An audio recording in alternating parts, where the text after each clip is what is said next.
크리티컬 아워란 납치 혹은 실종 사건과 같은 통계적으로 피해자를 구할 수 있는 운명의 시간을 의미합니다.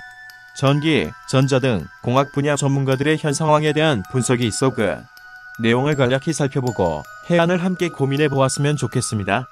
7월 중반에 접어들면서 7월 4일 시작된 일본의 수출 규제 발표로 인해 국내 반환 감정이 고조되고 있으며 전문가들의 비판도 거세지고 있습니다.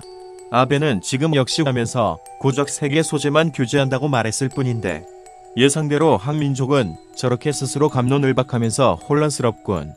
기시 노부스케 외교부의 말씀이 옳았어 라며 미소를 짓고 있을 겁니다. 현재 우리 정부에서는 대통령을 위시하여 청와대가 강경 모드로 전환해서 엄중하게 일본 아베 정부의 수출 규제를 철회하고 대화의 장에 나오라며 거듭 목소리를 높이고 있습니다. 양국 간의 파국을 자초하지 말라는 것이죠. 정부의 늦장 대처에 대한 비판의 목소리도 점차 높아지고 있습니다. 기술 분야의 전문가들은 이미 20여 년 전부터 정부에 제시했던 바다. 그러나 정권이 바뀔 때마다 일관성을 잃고 지속적인 실행력이 따라가지 못했다는 평가입니다.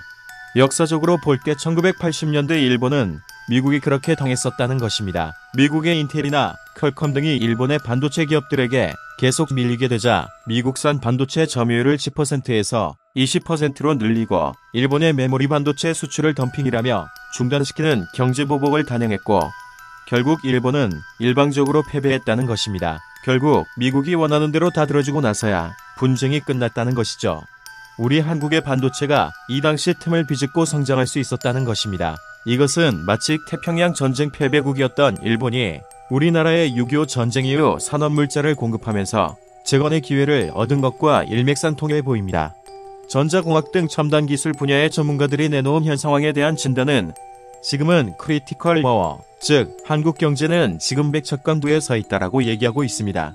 크리티컬 아워는 납치 혹은 실종 사건과 같은 통계적으로 피해자를 구할 수 있는 운명의 시간을 이야기합니다. 한국은 지금 국가의 경제적 명운을 가를 시간을 지나고 있다.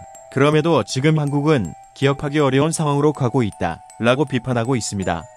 신산업과 혁신에 가장 앞장서야 할 벤처기업은 불철주야 연구에 몰입해도 모자랄 판인데 주 52시간에 묶여서는 성공할 수 없다라는 것이죠. 최근 정부에서는 주 52시간에 대해 현장 특성에 따라 부분적으로 조절할 수 있도록 입장을 발표한 것으로 알고 있습니다. 국내 모 국회의원은 국익이라는 것은 결국 국민의 안위와 국가적 발전이다. 이러한 크리티컬한 상황에서 하루아침에 해결되지 않은 한일 관계를 매듭 지으려고 국가적 위기를 담보하기보다는 하루빨리 일본에 정통한 책임자를 보내서 회유 전략을 펼 때다. 일본 국민들은 전혀 경제적 손해에 대해 요동함이 없다.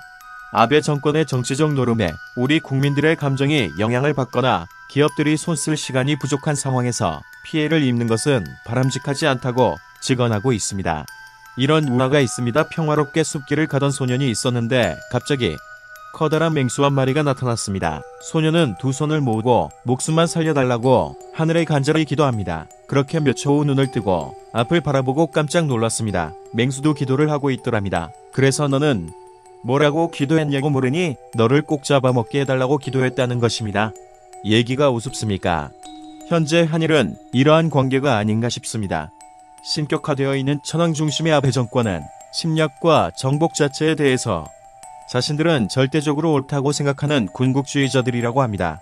일본의 뿌리에 대한 다큐멘터리를 기억해보면 다양한 민족의 피가 섞인 족속이라고 합니다. 외모는 동양인이지만 저 대륙 위쪽 북방 계열의 침략 성향이 강하고 야비하고 물불안가리는 민족들의 피가 섞여 있다는 것입니다. 메이지 유신 전후의 요시다 쇼잉 집단들의 당시 기록들을 보면 하급 무사들이었던 이들이 막부 시대를 무너뜨리기까지 온갖 잔인한 방법과 술수를 폈고 결국 정권을 탈취한 역사를 보면 그 이전 우리나라 임진왜란 당시에도 그랬지만 500차례 이상을 호시탐탐 끊임없이 침략했던 기록은 우연이 아니라는 것입니다. 자신과 당의 존립을 위해 역사적 사실을 왜곡하는 것에 대해 한 극우 세력은 안 좋은 것은 감추는 게 낫까 어두운 역사를 교과서에 실을 이유가 있느냐며 그렇게 어린아이들을 교육하고 있는 것이 현재 일본의 국가적 현실입니다. 적어도 메이지 유신을 잇는 현 150년 아베 정권은 자기 나라 백성들도 오염시키는 병균과 같은 존재들이 아닌가 하는 생각이 강하게 드는 것이죠.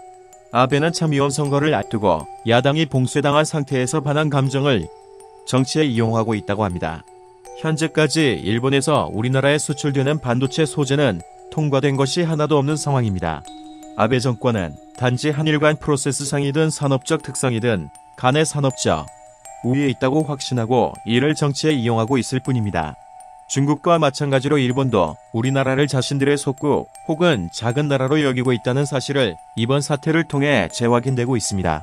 국내 모 대학의 경제학 교수는 일본은 심리전에 매우 능숙한 자들이다. 일제강점기 35년 동안 우리 한민족의 약점과 강점을 연구 분석해왔다. 또한 우리보다 산업적으로 2배 이상 시간적으로 앞서가고 있는 나라였기 때문에 우리나라 산업이 어떻게 발전하고 정치가 흐를 것이라는 것을 자신들의 시행착오를 통해 잘 파악하고 있다는 것입니다.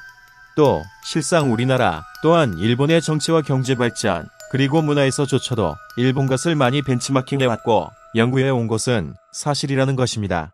어쨌거나 현재 과열되고 있는 한일 간의 문제는 감정과 이성을 분리하고 정치와 경제를 분리해서 매우 치밀하게 대처해야 한다고 전문가들은 이야기하고 있습니다.